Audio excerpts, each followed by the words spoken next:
intervention avant le débat, c'est par Monsieur Daniel Théron, qui est donc historien du droit et juriste, spécialisé dans les politiques agricoles et forestières, donc qui va nous parler des propriétés forestières des particuliers en rapport avec l'intérêt général. Voilà. Alors, bonjour, merci de m'avoir convié. Vraiment intéressant. On pourra faire le pont et planche tout à l'heure avec ce qui a été dit avec les intervenants précédents.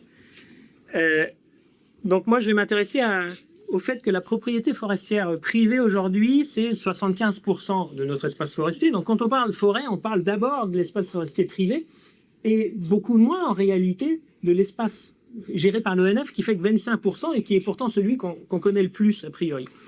Et le premier point pour un juriste, c'est de se poser la question finalement, quand on parle de santé des forêts, c'est est-ce que le droit forestier traite de la santé des forêts? C'est bête, nous on fonctionne par case comme ça, un petit peu strict. Et comment il pourrait s'y intéresser et quand? Alors en tant que ruraliste, c'est ceux qui s'occupent du droit agricole, on trouve une réponse très rapide avec le livre 2 du Code rural et de la pêche maritime qui s'occupe de l'alimentation, de la santé publique vétérinaire et de la protection des végétaux. On n'a pas ça en droit forestier. En droit forestier, on a en revanche un chapitre qui s'intéresse aux feux de forêt. La santé, j'allais dire, d'un point de vue de droit forestier, c'est d'abord le feu de forêt. Et pour autant, on s'occupe aussi du reste et on le trouve dans deux occurrences. D'abord, alors, excusez-moi, je vais citer parfois des articles, mais ne vous inquiétez pas, ça fait pas mal. Il y a le L221-8 du Code forestier qui concerne l'ONF, qui dit que l'ONF, donc, participe à la surveillance des dangers sanitaires que peuvent présenter les végétaux dans les bois et forêts. Donc ça, c'est pour les 25% de forêts appartenant aux personnes publiques. De l'autre côté, de façon quasiment homothétique, on a l'article 321.1 qui dit que le Centre national de la propriété forestière, donc qui est dévolu, lui, au soutien des particuliers, s'intéresse, lui, il doit contribuer, selon ses moyens déjà, à la mise en œuvre d'actions exercées pour la protection de la santé des forêts. Ça veut dire que c'est quand même un sujet, mais c'est un sujet qui, j'allais dire, intéresse moins le juriste, puisque, au fond, on va mettre en place un cadre général, et après, c'est aux spécialistes de la spécialité de s'intéresser à ça. En revanche, ce qui est intéressant, c'est de voir qu'on va, comme cela, avoir un point d'intervention sur la propriété privée. Alors c'est ça que je vais essayer de montrer, c'est que la propriété privée est de plus en plus saisie par l'intérêt général. Elle l'a été tout au long de l'histoire, je vais y revenir, et aujourd'hui on a l'impression que ça devient vraiment quelque chose de doctrinalement très important dans la pensée publique.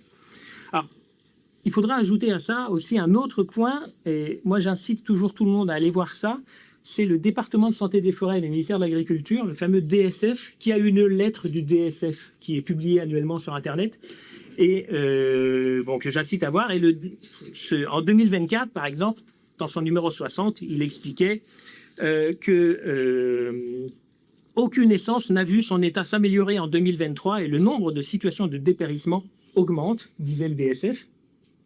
Donc c'est autour de ça finalement que va agir la puissance publique, c'est essayer de trouver des moyens d'organisation de politique publique finalement d'intervenir. Au niveau politique, désormais, il y a un mot. Alors les scientifiques disent one ace en général. Il y a un mot, alors chez le législateur on dit santé unique en France, mais donc ce mot-là, il prend de l'importance de façon assez vraiment conséquente aujourd'hui sur la fabrication de l'action publique et donc du droit. On voit que malgré tout, c'est quelque chose qui est en train de monter. Alors, c'est là, à ce niveau-là, qu'on peut sans doute le mieux appréhender le caractère stratégique des forêts. Et ça, c'est d'un point de vue historique. Quel que soit leur statut juridique, qu'elles appartiennent à des personnes publiques ou à des particuliers, on prend aujourd'hui conscience, et ça c'est grâce aux scientifiques, que de l'unicité du vivant. Les juristes ont scindé les parcelles avec des lignes, qui s'appellent des propriétés, des frontières, tout ce que vous voudrez, mais ça ne scinde pas le vivant. Si vous prenez cette ligne-là, entre ici et là, c'est la même terre, Finalement, c'est le même biotope. Et donc, c'est ça qu'il faut essayer de prendre en compte aujourd'hui. Et on voit que les politiques publiques vont vers ce sens-là. À ce titre, le rôle que nous assignons aux forêts impose historiquement un regard de la puissance publique, notamment, sur la propriété forestière des particuliers. C'est par l'intrusion de ce qu'on va nommer aujourd'hui, ce qu'on nomme depuis le 19e siècle, l'intérêt général, que l'on va tenter de développer une politique forestière, finalement, qui englobera l'ensemble. Alors, moi je reprends un texte qui est très connu, qui est l'ordonnance de 1669, mais on a initialement avant, de façon très claire, signifié cet intérêt général avec le premier juriste, le vrai premier juriste français en droit forestier, qui s'appelait M. Saint-Yon, qui, donc, au début du XVIIe siècle, nous parle de cette idée que la forêt est de droit public. Ça veut dire quoi? Ça veut dire que la monarchie avait le droit et même le devoir de s'intéresser à l'entièreté, j'allais dire, du territoire sur lequel il régnait. Alors ça a été repris ensuite par les théoriciens, ensuite et en même temps, par les théoriciens de l'absolutisme, qui ont montré que finalement, comme le roi était le père de l'ensemble de ces sujets, eh ben, il avait le droit de regard, évidemment, sur leur propriété. Alors, cet auteur-là va être repris ensuite au XVIIIe siècle, hein, par l'ensemble des juristes, et notamment un juriste qui s'appelle Daniel Jousse. Donc, je vous le disais, les bois et forêts sont de droit public. Du fait que le royaume, nous dit donc Saint-Yon, du fait que le royaume a intérêt à la conservation d'iceux, principalement si ce sont bois ecclésiastiques, ça veut dire tout simplement qu'on est parti des communautés ecclésiastiques, c'est par le droit de regard sur les communautés ecclésiastiques qu'on a commencé à interférer dans le droit des particuliers. Donc ça, c'est le premier point. Alors ce mouvement va évidemment grandir, j'allais dire, et il va trouver, alors je ne fais pas l'histoire de l'Ancien Régime, mais il va trouver un premier coup d'arrêt avec la Révolution française. La Révolution française, c'est une révolution qui fait de la propriété privée un droit sacré, je le rappelle, c'est la Déclaration des droits de l'homme et des citoyens du 26 août 1789. Et donc, là, on va avoir un coup d'arrêt. Finalement, le propriétaire est maître chez lui. Coup d'arrêt un peu provisoire parce que très rapidement, pendant la Révolution, on va se dire, oui, mais quand même, on a besoin de bois pour nos bateaux. Donc, comme on a besoin de bois pour nos bateaux, il va falloir que on préserve certains droits de la puissance publique sur vos patrimoines privés, pour aller voir quels sont les bois qu'on pourrait avoir le mieux, etc., etc. En 1827, c'est le premier code forestier qui va être fait. En 1827, on a cette même idée finalement de séparation de ce qu'on va appeler le régime forestier, qui date de 1791, du reste de la propriété. Le régime forestier, c'est le droit applicable à la portion publique, des personnes publiques, de l'ensemble du domaine forestier national. Et donc, on va avoir là une séparation qui, aujourd'hui, perdure dans le droit. C'est-à-dire que vous avez toujours un régime forestier et du droit pour les personnes privées, pour vous ou moi, si nous avions des bois et forêts. Alors, c'est à ce parcours, et principalement à l'évolution actuelle, qu'il faut s'intéresser, si on regarde les 75% de nos bois et forêts des particuliers, que la puissance publique aujourd'hui tente de mettre en ordre de marche économique et écologique. Alors ça, il suffit d'aller voir les rapports de deux inspections générales, qui s'appellent le CGAER pour l'agriculture et le CGEDD pour le ministère de l'Environnement. On a des rapports réguliers sur la question de la propriété privée, et l'objet des politiques publiques aujourd'hui, c'est la mise en marche économique de cet espace forestier privé qui est très peu géré, en réalité. Et ça, alors, en termes de santé, je ne sais pas si ça a un impact réel, mais en l'occurrence, en termes économiques, on voit bien qu'il y a une volonté de l'État là de prendre la main sur ce sujet. Alors, si je pose la question de l'évolution de la propriété, c'est qu'aujourd'hui, en réalité, il est possible de lire, lorsqu'on regarde la doctrine, que la forêt peut être considérée comme un bien commun. Vous avez ça aujourd'hui, à peu près tout le discours. La forêt est un bien commun. Vous l'entendez des ONG, mais pas seulement. Vous trouvez cette idée, par exemple, dans le discours du législateur.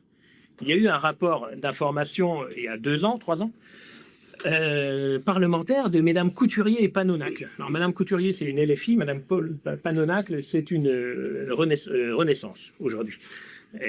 Donc voilà, donc les deux font un rapport ensemble, et c'est un rapport sur l'adaptation au changement climatique. Et elle pose ce sujet-là. Alors évidemment, en tant que législateur, elle ne tranche pas vraiment, expliquant que cela renvoie finalement à un problème de gouvernance de la forêt. Donc elle se sépare un petit peu du bébé, mais la mission parlementaire s'en tire quand même avec la notion de bien d'intérêt général. La forêt dans son ensemble est un bien d'intérêt général, et pour cause. Le moindre problème d'un côté peut se retrouver de l'autre. Et ça semble faire écho, en tout cas de mon point de vue, à ce que moi j'appelle un proto-intérêt général que l'on trouve dans le droit d'Ancien Régime avec l'idée de ce qu'on appelait la satisfaction du commun profit. Vous trouvez ça dans les ordonnances d'Ancien Régime, la satisfaction du commun profit, qui permet finalement au roi d'intervenir sur ce qui n'est pas normalement son domaine. Eh bien là, c'est à peu près la même logique, et on suit cette logique dans tout le droit forestier depuis maintenant au moins 6 siècles, sans doute depuis le XIIe siècle en réalité, pour ce qui est de la puissance royale et la création de l'État moderne. Alors, malgré une tentation visible, le législateur se heurte finalement à la notion du bien commun. Pourquoi ? Parce qu'à la différence, alors les juristes ne pensent pas le bien commun comme les économistes, déjà, il y a autant de bien commun que de matière quelque part, et en fait, on se heurte, nous, au droit romain, puisque le bien commun, c'est quelque chose d'inappropriable. Une forêt ne peut pas être un bien commun, puisque c'est appropriable, par définition, pour un juriste. Et pourtant, on voit bien qu'il y a quelque chose qui ne marche pas.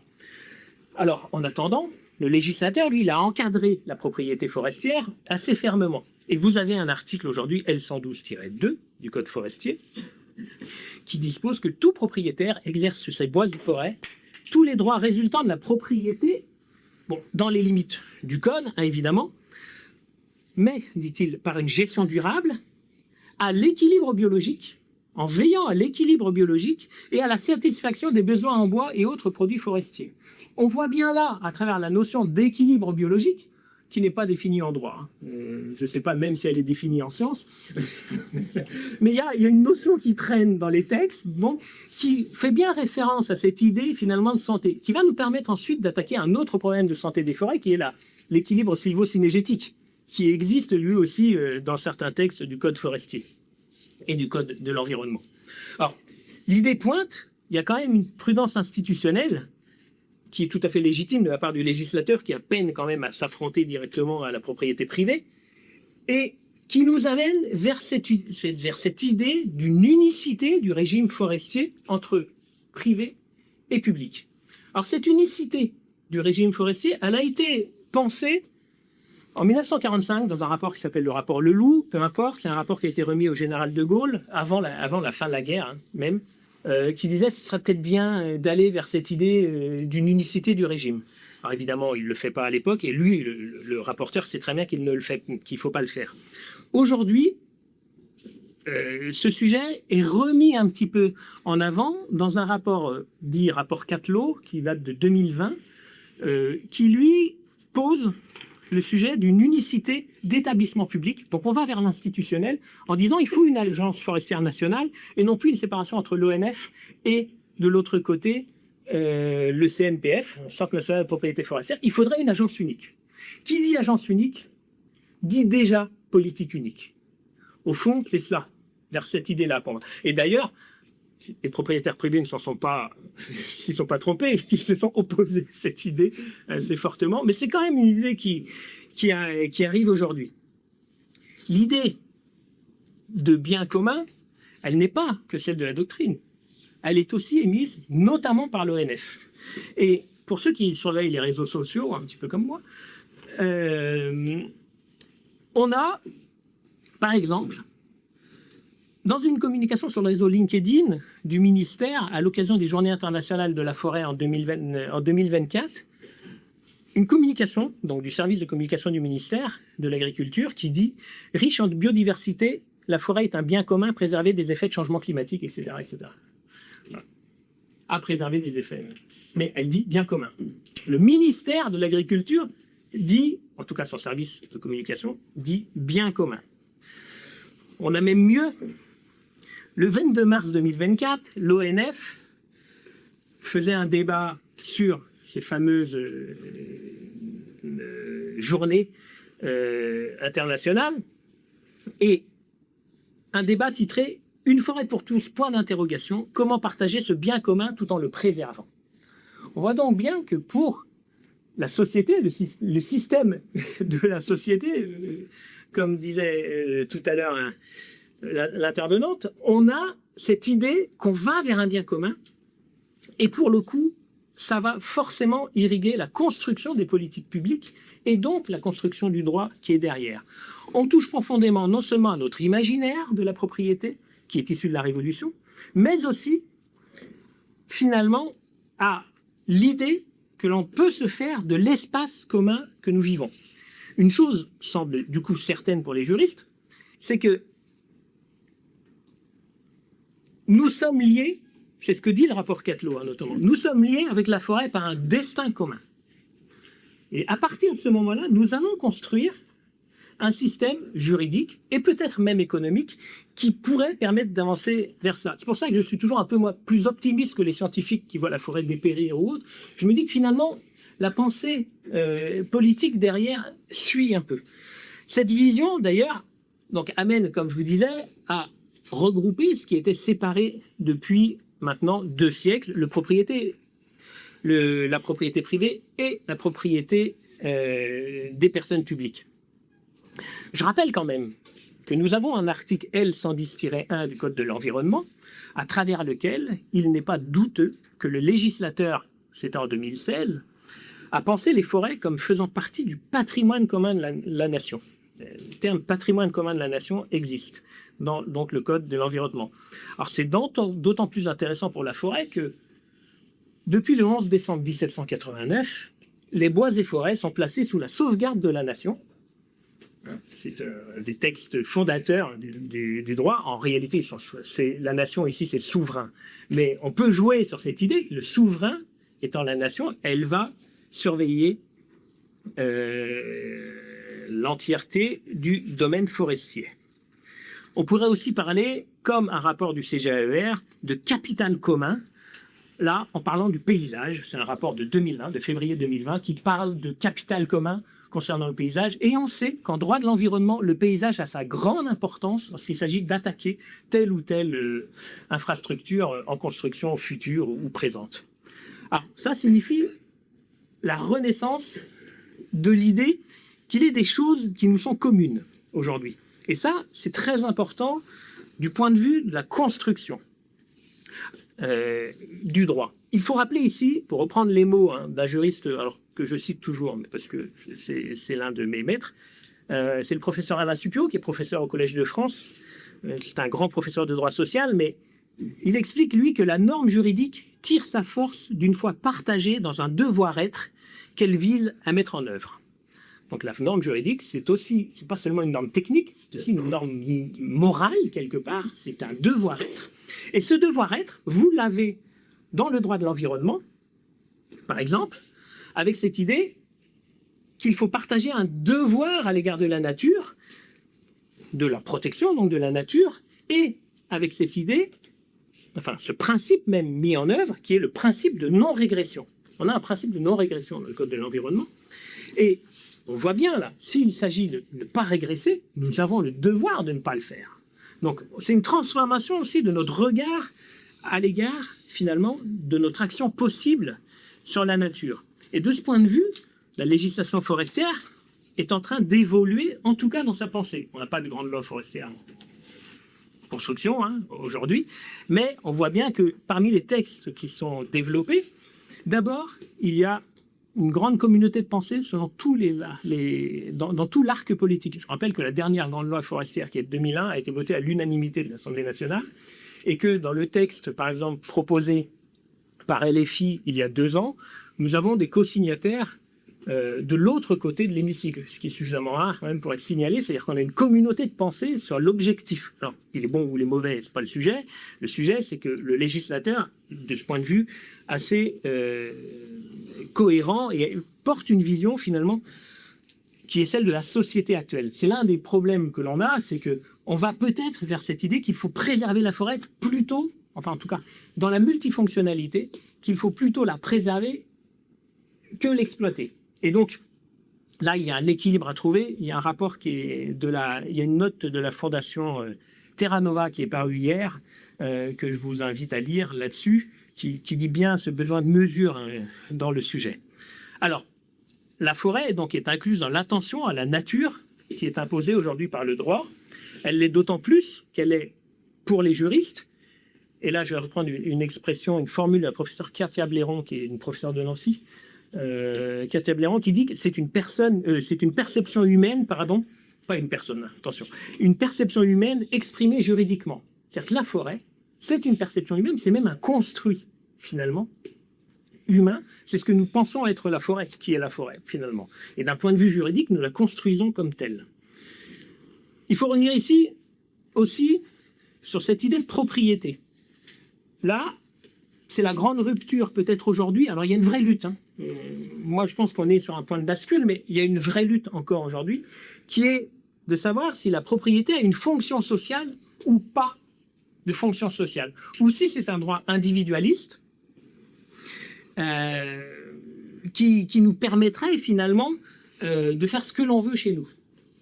On voit bien ici que la rupture est quasi consommée, en tout cas dans la doctrine, qui nous permet d'aller vers cette idée de fonction sociale. Alors cette fonction sociale, elle n'est pas tout à fait neuve. Elle existe dans la doctrine juridique depuis le début du XXe siècle par notamment un grand juriste de droit public qui s'appelait Léon Duguy, qui lui défendait l'idée de fonction sociale de la propriété. On a aussi eu, par exemple, cette fonction sociale dans des textes majeurs comme la Constitution de Weimar, qui parle de la fonction sociale de la propriété en Allemagne, par exemple. Donc cette idée-là est en train, finalement, peut-être de renaître en critique de la construction purement individualiste du droit comme étant issue, nous disait Léon Duguy, d'une pure fiction, partant de cette idée, c'est ça la conception individualiste, que l'homme est isolé. Or, du point de vue social, l'homme isolé n'existe pas. Le dit Léon Duguy, comme il n'existe pas, il faut que la propriété serve non pas qu'à lui-même, mais à l'ensemble, finalement, de la société. Et c'est ça qu'on est en train de voir se développer, finalement, au niveau de la forêt privée. Il faut juste que je vois l'heure. On voit bien ainsi qu'en matière forestière, la solidarité prime toujours l'idée d'un impérium propriétaire. On l'a eu sous l'Ancien Régime, avec cette intrusion, finalement. Alors, moi, je parle du droit du roi, mais en réalité, dans les coutumes locales, il y avait aussi l'intrusion de la communauté à titre agricole, etc., à titre à fougère, ou tout ce que vous voulez, c'est-à-dire que la forêt était quand même un commun. Donc, cette idée de commun, elle a été battue en brèche par la Révolution, mais elle revient quelque part aujourd'hui par cette idée, tout simplement. Alors, c'est une idée qui vient de la science. C'est-à-dire que il faut protéger la forêt parce qu'on a besoin d'avoir notamment un puits de carbone, notamment protéger la biodiversité, etc., etc. Et finalement, on se dit que dans ce continuum écosystémique, il faut trouver un système juridique qui nous permette de le faire vivre, et voire de le faire survivre. Et c'est ça, en fait, l'idée derrière. Alors, tout à l'heure, je citais l'article L112.1.2 du Code forestier, mais on peut s'appuyer aussi sur cette évolution pour une grande loi, qui est la première grande loi forestière de l'après-guerre, qui est la loi du 6 août 63 sur la propriété privée. Alors, il s'agit de la faire fructifier, cette propriété privée, mais qui avait un écho direct de la fonction sociale en nous disant bien, effectivement, il faut assurer l'équilibre biologique du pays. Voilà. Ça, c'est là le point de bascule. C'est 63. L'équilibre biologique du pays arrive en 63. Quand on lit les rapports et les débats de l'époque, on se rend compte finalement qu'on ne sait pas trop définir ça. On ne cherche pas d'ailleurs. Et simplement, on a cette idée que une forêt en bonne santé sera aussi une forêt économiquement rentable. C'est peut-être ça aussi qu'il faut chercher derrière cette idée d'équilibre biologique, c'est que la rentabilité n'ira pas avec une forêt qui dépérit, par définition. Et c'est ce qu'on regarde, c'est ce qu'on remarque dans toutes les ordonnances royales. Pourquoi est-ce qu'on protège? Pourquoi est-ce qu'on veut protéger la forêt tout le temps? C'est parce que c'est d'abord de l'économie. Et c'est par l'économie qu'on a protégé. La différence aujourd'hui, c'est que c'est par l'écologie. qu'on va vouloir protéger la forêt. Et c'est par l'écologie, du coup, qu'on va s'intégrer dans le droit des propriétaires privés. C'est seulement récemment, ça a moins de 10 ans, que le législateur a écarté l'idée que le propriétaire privé était astreint d'assurer la rentabilité de sa propriété, et on appelait ça dans le cadre d'une sage gestion économique. Ça a persisté jusque le code de 2012. On avait encore la sage gestion économique, sans ensuite sauter. Ça aussi, c'est intéressant. Ça veut dire bien qu'on fait reculer l'idée d'économie derrière d'autres intérêts. Alors, ça, c'est le législateur. D'un point de vue, j'allais dire, du pouvoir exécutif, c'est un peu différent. Encore dans le PNFB, Plan National Forêt-Bois de 2016, on a cette idée qu'il faut adapter la forêt à l'industrie quand même. Donc on voit bien les tensions entre les deux mouvements qui sont en ce moment à l'œuvre. Et si je retiens l'idée de fonction sociale comme, à mon avis, pertinente, il faut là repenser l'idée de multifonctionnalité que vous avez abordée tout à l'heure, qui est absolument essentielle. Qu'est-ce qu'il faut faire vivre dans cette multifonctionnalité? Je rappelle, la multifonctionnalité, c'est une fonction économique, une fonction sociale et une fonction environnementale. Qu'est-ce qui doit gagner dans ces trois fonctions? Jusqu'à présent, c'était la fonction économique. Toujours qui gagnait. Aujourd'hui, on voit bien que c'est en train un peu d'évoluer. Et quand on parlait de fonction sociale, désormais, les juristes parlent de fonction environnementale de la propriété privée. Et ça, c'est un article, l'un des articles les plus intéressants de ce point de vue-là, c'est celui d'un auteur de droit rural qui s'appelle... Évidemment, les auteurs de droit rural sont très impliqués dans le droit de l'environnement. Vous comprendrez pourquoi. Mais Benoît Grimont-Pré disait donc, avait sorti cette idée-là en 2015 dans un gros article. Et en réalité, c'était la suite d'un mouvement. Chez les juristes, on est lent à penser les systèmes. On fait des choses sur plusieurs années, dizaines d'années parfois. Et cette réflexion de 2015 de Grimont-Pré, elle avait été déjà l'œuvre d'un rapport de deux juristes nantais qui étaient François Collard du Tilleul et Raphaël Romy. Raphaël Romy étant un professeur de droit de l'environnement. Il a fait un rapport en 1992 et eux décrivaient à l'époque qu'il y avait un couple propriété et protection de l'environnement. Et que ce couple, il était un peu déséquilibré, il était un peu paradoxal par la place des deux dans notre ordonnancement juridique. Aujourd'hui, on voit bien que l'ordonnancement juridique est un peu en train de basculer. Alors, on le doit notamment à un président de la République qui s'appelle Jacques Chirac, qui a fait une charte de l'environnement en prolégomène de notre Constitution. Mais on l'a aussi grâce aux juges. Et ici, il faut juste citer un arrêt de la CEDH, Cour européenne des droits de l'homme, du 27 novembre 2007, qui dit la relativité du droit de propriété face à l'environnement. Et là, je le cite, excusez-moi, je vais le citer. Des impératifs économiques et même certains droits des impératifs économiques et même certains droits fondamentaux comme le droit de propriété ne devraient pas se voir accorder la primauté face à des considérations relatives à l'environnement, en particulier lorsque l'État a légiféré en la matière. Voilà ce que la CEDH dit en 2007. On voit bien le rééquilibrage se faire. C'est-à-dire que l'impérium de la propriété, il est en train de sauter pour l'intérêt environnemental. Et l'intérêt environnemental, c'est notre intérêt. C'est celui du One Health, et c'est qu'on va découvrir petit à petit, etc. La question est donc de savoir aujourd'hui jusqu'à quel point la propriété privée, finalement, sera singulière et pourra résister à ce mouvement-là. Alors en fait, on voit que ça résiste aujourd'hui, il y a des problèmes de clôture, etc., etc. Mais il y a un mouvement qu'on n'avait pas forcément vu venir, qui s'appelle ce qu'on appelle les obligations réelles environnementales, les ORE, dans le jargon juridique. Et il s'agit en fait d'un contrat que l'on passe, qu'une personne, qu'une association, ou d'autres, parfois, va passer avec un propriétaire privé pour que celui-ci respecte un certain nombre de cadres environnementaux. Et on voit ce mouvement se construire un peu à partir de propriétaires évidemment volontaires, de ce point de vue-là. Et donc on a un mitage potentiel. Alors, c'est un début de mouvement, hein, on va pas, c'est vraiment au début là. Mais on voit bien ce mouvement qui est de construire des zones où on ne touchera pas à la forêt. On a même aujourd'hui des associations qui achètent des forêts pour ne plus les toucher. On a des communes qui sont en train d'expliquer que tel type de forêt ou telle forêt sur leur commune ne devra pas être exploitée pendant 99 ans. On met sur des beaux amphithéotiques, hein. Donc on est sur 99 ans, etc. Et donc là, on voit bien que finalement, le droit de la propriété est aussi en train de jouer avec les règles de l'environnement. Alors c'est des questions strictement idéologiques, hein, on peut le dire comme ça, des propriétaires, mais c'est quelque chose qui a déjà existé.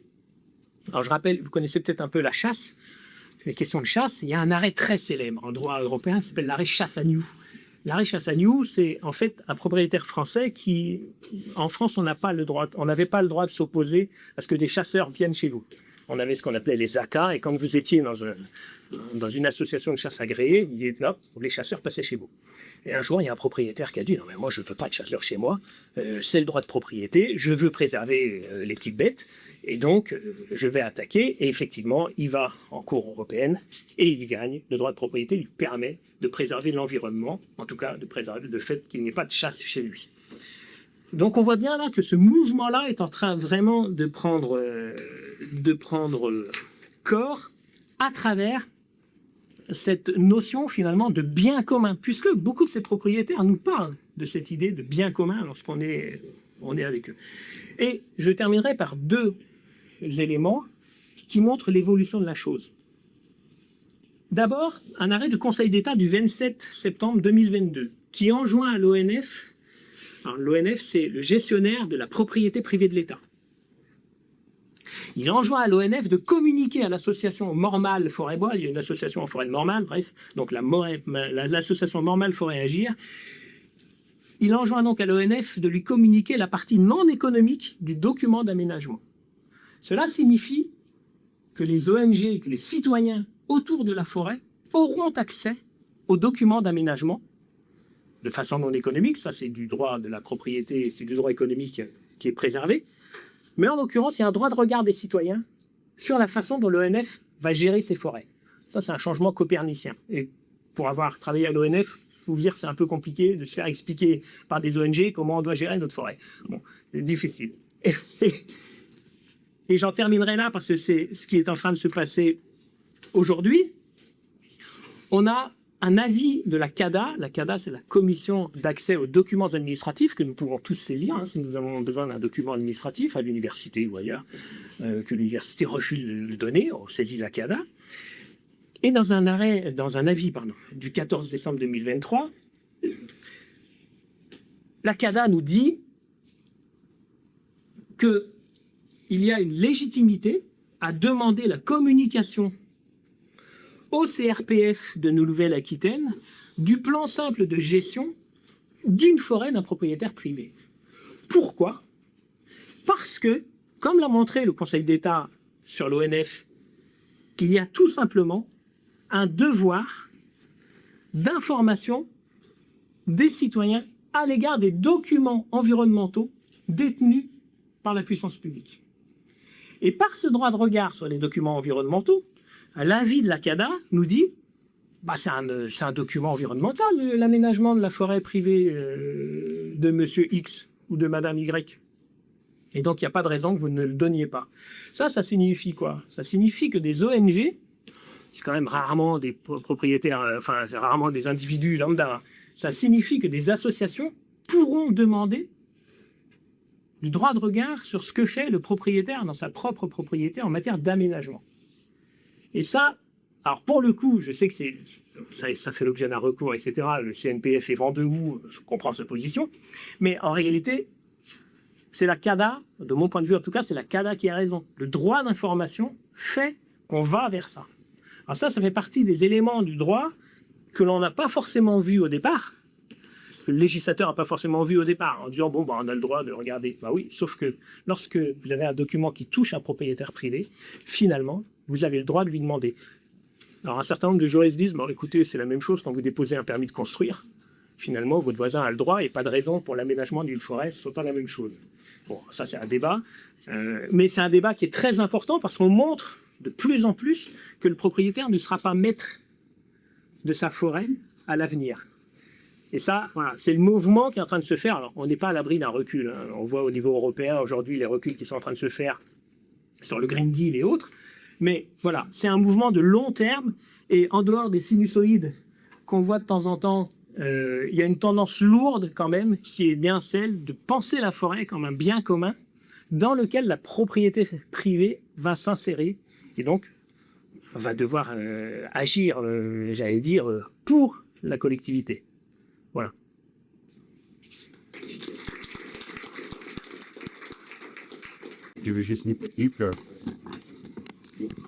Oui, j'ai pas très bien compris la différence qu'il y a en droit entre un bien d'usage, excusez-moi, un bien public et un bien commun. Est-ce qu'il y a une différence ou en fait c'est juste un problème de vocabulaire?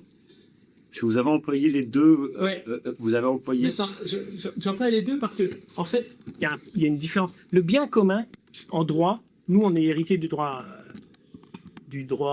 romain. C'est quelque chose qui n'appartient à personne. Le bien public, ça peut appartenir à quelqu'un. C'est ça la différence. En fait. Et Excusez-moi, la lune c'est quoi? là, je ne peux pas vous répondre. C'est un bien commun, un bien public. C'est pas un bien. Ça ne nous appartient pas. On pourrait penser à un bien commun, mais ça ne nous appartient pas. C'est pas. Alors là, pour le coup, peut-être les Américains vous diraient l'inverse, hein, qu'on peut y lancer son drapeau et que du coup, ça nous appartient. On sait par exemple qu'aujourd'hui, sur Mars, il y a un certain nombre de gens qui pensent non seulement coloniser Mars, mais en faire quelque chose. La difficulté, si vous voulez, par exemple, c'est l'air, c'est un bien commun. C'est inappropriable. L'eau, c'est un bien public. Voilà. Vous avez cette différence-là.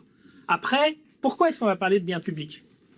C'est parce que ça évite le vocable de bien commun. Ce que veut, par exemple, pas Isabelle, pardon, ça c'est une juriste, ce que veut Madame Couturier, c'est aller vers un bien commun. Mais comme elle fait un binôme avec une parlementaire d'un autre camp qui, elle, ne peut pas aller sur l'idée de bien commun, on va trouver cette idée de bien public. On cherche toujours cet équilibre-là. La réalité, c'est cet équilibre. Parler de bien commun, pour un juriste, c'est vraiment... c'est quelque chose... On parle de l'ancien régime, hein, ce qui n'appartenait à personne appartenait au roi. Voilà, cette idée-là. Juste une question. Actuellement, nous nous sommes rencontrés dans une table ronde il y a quelques semaines où on montrait que les surfaces forestières actuellement sont plutôt en train de croître en France et en particulier par extension sur des terres qui auparavant étaient des terres agricoles. En droit, quelque chose sur le cadastre apparaît comme prairie, voire terre de culture, et qui désormais est couvert d'arbres et s'inscrit dans la continuité d'un couvert forestier, c'est de la forêt? Non, c'est de la forêt aujourd'hui. Alors à partir du moment où c'était agricole, vous avez un délai durant lequel vous pouvez défricher. Alors je sais jamais si c'est 30 ou 50 ans, parce que je me mélange les pinceaux sur ce truc-là, et à chaque fois qu'on me le demande, je dis je sais jamais si c'est 30 ou 50 ans. Mais voilà, il y a un délai qui fait que vous pouvez défricher si c'était jusqu'à cette période-là une terre agricole. Alors c'est un sujet qui se pose, évidemment, la grande enforestation, si je peux employer ce terme, de la France, c'est le quart sud-est. C'est là où l'agriculture a disparu. Donc c'est le quart sud-est. On a un problème en montagne. C'est-à-dire, faut-il retrouver des terres agricoles, donc enlever le bois des terrains de montagne. Quand on sait aujourd'hui les difficultés avec le changement climatique de retenue, justement, ce qu'on appelait le RTM, la retenue des terrains de montagne, etc., Ça, c'est un débat qu'on peut avoir des. Je sais que les forestiers sont très très réticents à l'idée qu'on aille défricher de la forêt en montagne. Hein. Ça, quand bien même elle était agricole il y a 20 ans. Hein. C'est pas. Moi, ceux que je connais sont plutôt contre, mais c'est un vrai débat. Et ce que vous disiez tout à l'heure, c'est la forêt, c'est jamais aussi qu'une lutte de la civilisation de l'homme. Hein, pour mettre de l'agriculture, la forêt, c'était un non-lieu quelque part, hein, c'était un outre-lieu et qu'il fallait coloniser et qu'il fallait parfois enlever pour faire de l'agriculture. Aujourd'hui, on est dans ce domaine-là. On n'a jamais eu autant de forêts hein, qu'aujourd'hui. Hein, c'est 31% de la surface, c'est beaucoup. Et donc, pour la France, est-ce qu'il faut plus, est-ce qu'il faut moins? En tout cas, là, on est à un équilibre qui ne tient en réalité que parce que l'agriculture a reculé. Il faut bien prendre conscience de ça. La forêt a pris la place de l'agriculture sur une grande partie du territoire. Et si on pense, et comme moi je suis ruraliste aussi, si on pense espace agricole, extension de l'espace agricole, il faudra bien le prendre quelque part. Hein. Et ça ne sera pas sur les parkings des grandes surfaces. Il ne faut pas se remplir.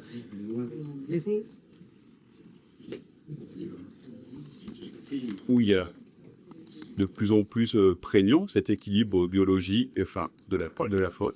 Que dit le droit, du coup, sur le cas d'un défrichement éventuel d'une forêt privée pour faire des fermes photovoltaïques, si jamais il y a une sorte de promotion des installations d'énergie. Ça, c'est l'autorisation préfectorale. D'accord. Donc, de toute manière, défricher, il faut une autorisation. Il faut une autorisation pour défricher. Le défrichement, ça a une définition juridique. Hein, c'est le changement de destination de la terre. C'est pas seulement couper des arbres. Hein, c'est le changement de destination de la terre. Et il y a la définition juridique qui est donnée par la Cour de cassation, c'est le dessouchage de la surface en réalité. Donc on enlève les souches.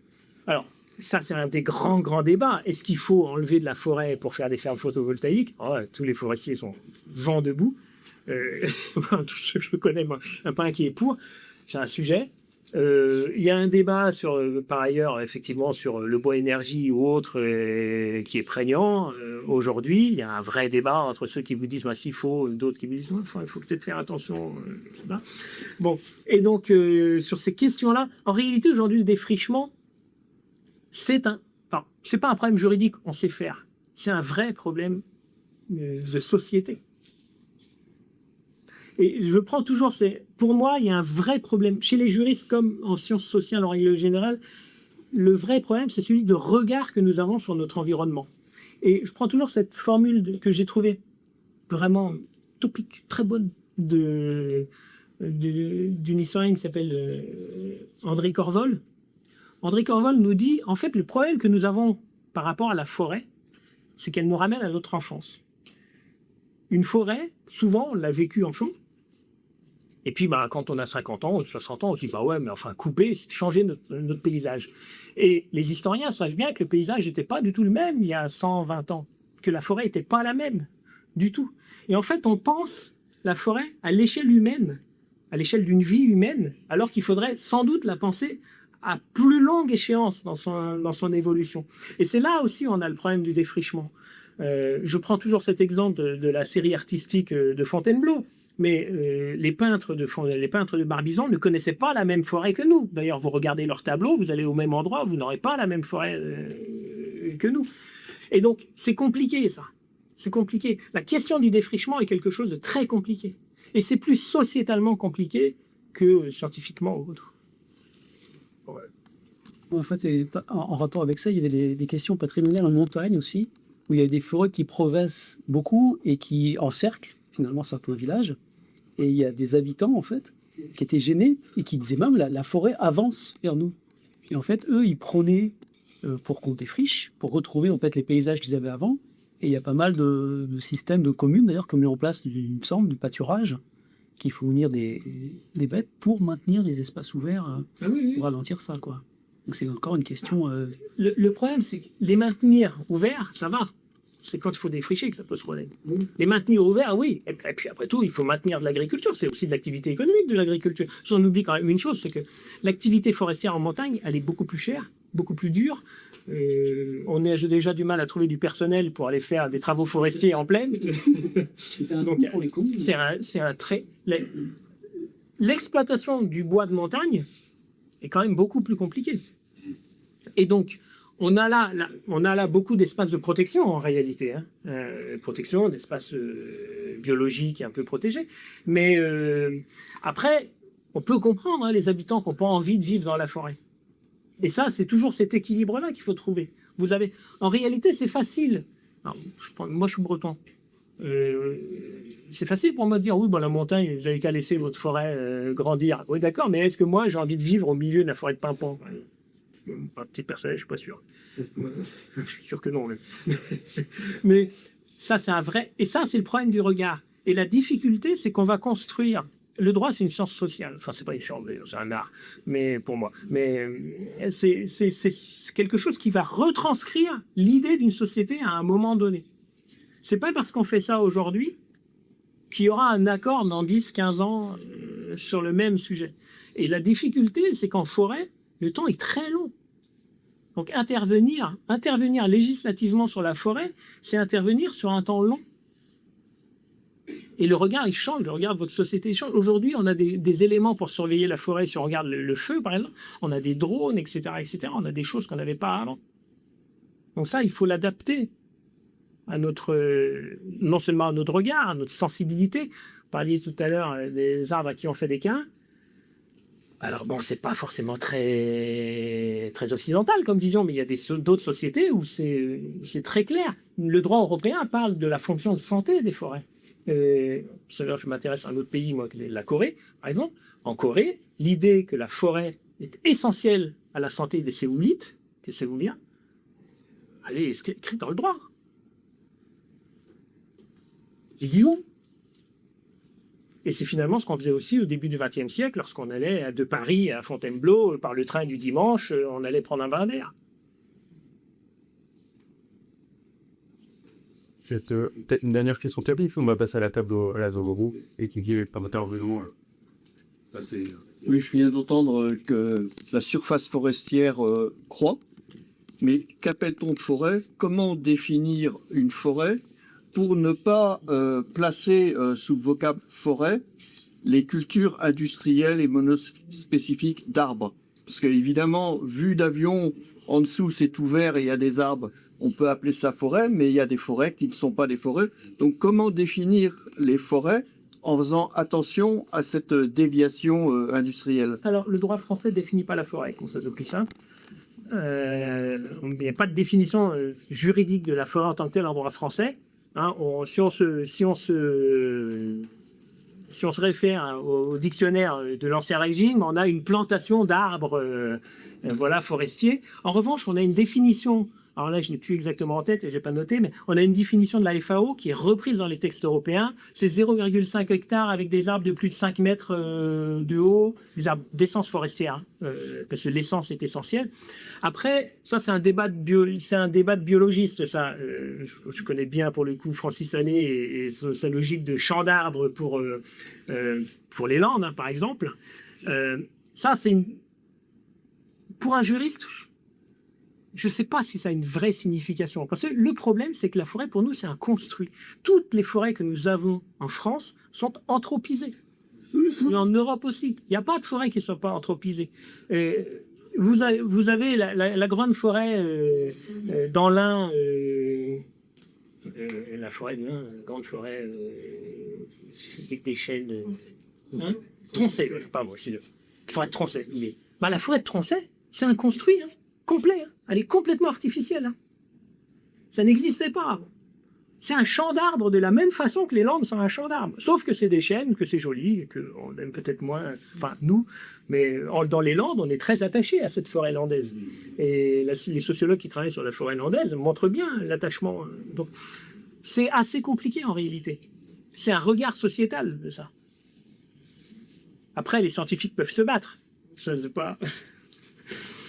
Et sur l'équilibre biologique, est-ce que ça serait mieux sans... je ne sais pas. L'une des difficultés du droit, c'est aussi de trancher lorsque les scientifiques ne sont pas d'accord. C'est-à-dire que, objectivement, lorsque vous arrivez à l'ONF, ça m'est arrivé, hein, j'arrive à l'ONF et j'assiste à un débat entre Thaïs ou Futet ou je ne sais plus quoi, ou je ne sais plus quoi. Donc il y avait 3 types de forêts et j'avais 3 en face de moi qui défendaient l'un et l'autre. Mais quand vous êtes à la tête d'un ministère et que vous devez faire une politique publique, même il y a un moment, vous deviez bien trancher entre ces 3-là. C'est pas facile à faire. Après, c'est une question. Bon, voilà, il y a aussi une question d'idéologie, de sentiments, etc. Et justement derrière, d'économie. Aujourd'hui, dans les rapports, vous avez cette tentation, dans certains rapports, de faire 2 typologies de forêts en France, une forêt très productive et une forêt protégée. Est-ce que c'est bien ou mal? C'est à la société de le dire, ça. Ah, ce sera aussi à la nature de le dire. Vous par ailleurs. Mais ça, c'est plus long. Il faudrait qu'il cause plus. Oui, non, mais je suis d'accord. Donc, Peut-être on va passer à la tableau. Peut-être